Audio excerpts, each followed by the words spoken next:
अस्सलाम वालेकुम। कुर्बानी क्या है और इसके ज़रूरी अहकामात क्या हैं? आइए जानते हैं। कुर्बानी हज़रत इब्राहीम की सुन्नत और हज के बाब में एक वाजिब अमल है जिसे हज़रत मोहम्मद सल्लल्लाहु अलैहि वसल्लम की उम्मत के लिए बाकी रखी गई है। कुरान करीम में नबी करीम को भी अल्लाह ताला की तरफ से कुर्बानी करने का हुक्म देते हुए इरशाद बानी है, फसल्लि लिरब्बिका वन्हर। तर्जमा, तुम अपने रब के लिए नमाज पढ़ो और कुर्बानी करो। नंबर 1, कुर्बानी करना हज पर जाने वाले हर मुसलमान पर वाजिब है, जिसके मखसूस अहकाम और शराइत हैं। हजाज के अलावा बाकी मुसलमान भी अपने अपने मुल्कों में 10 ज़िलहज को ईद कुर्बान के दिन सुन्नत पर अमल करते हैं, जो कि एक मुस्तहब अमल है जिस पर हदीस में बहुत ज़्यादा ताकीद की गई है। कुर्बानी के अहकाम। हज तमतमा में ऊँट, गाय और गोश्तबंद या बकरी में से किसी एक को कुर्बानी करना वाजिब है। कुर्बानी के जानवर में नर या मादा में कोई फ़र्क नहीं, अलबत्ता ऊँट की कुर्बानी करना बेहतर है। मुज़ाकरा जानवरों के अलावा दीगर हैवानात की कुर्बानी करना काफ़ी नहीं है। हज में कुर्बानी के शराइत। कुर्बानी करना एक इबादत है, इस बिना पर उसमें भी दूसरे शराइत के साथ नियत भी शर्त है। कुर्बानी के जानवर में दर्ज झेल शराइत और खुसूसियात होना ज़रूरी है।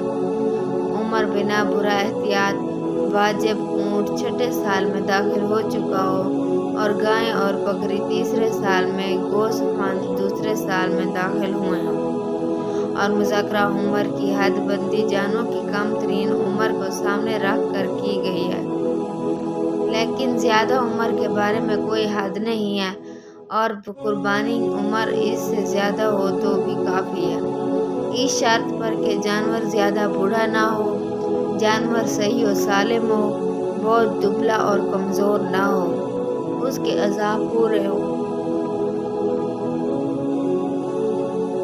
बस नाकिस हैवान की कुर्बानी करना काफ़ी नहीं है, जैसे अख्ताशुदा, जैसे जानवर के बेज़े निकाले गए हों लेकिन जिसके बेज़े कूट दिए जाएं लेकिन खसी की हद को ना पहुंच जाए तो उसकी कुर्बानी की जा सकती है। इसी तरह दुम कटा, आधा मफलूज, कान कटा और वो हैवान जिसके अंदर का सींग टूटा हुआ हो या पैदाइशी तौर पर ही माजूर हो तो उसकी कुर्बानी काफ़ी नहीं है। लिहाजा ऐसे कुर्बानी काफ़ी नहीं है कि जिसमें ऐसा अज़ू ना हो जो इस सिंफ के जानवरों में आम तौर पर पाया जाता है, और ऐसे अज़ू का ना होना नुक्स शुमार होता है। लेकिन जिस जानवर के बाहर का सींग टूटा हुआ हो तो कोई इश्काल नहीं है, और जिस जानवर का कान फटा हुआ हो या उसके कान में सुराख हो तो उसमें भी कोई हर्ज नहीं है। चंद फराई मसाइल। अगर एक जानवर को सही और सालिम समझते हुए ज़िबह करें, फिर उसके मरीज या नाकिस होने का इंकशाफ हो तो उनकी सूरत में दूसरी कुर्बानी को ज़िबह करना वाजिब है। एहतियात वाजिब यह है कि जुमरा अक़बा को कंकरियाँ मारने के बाद कुर्बानी की जाए।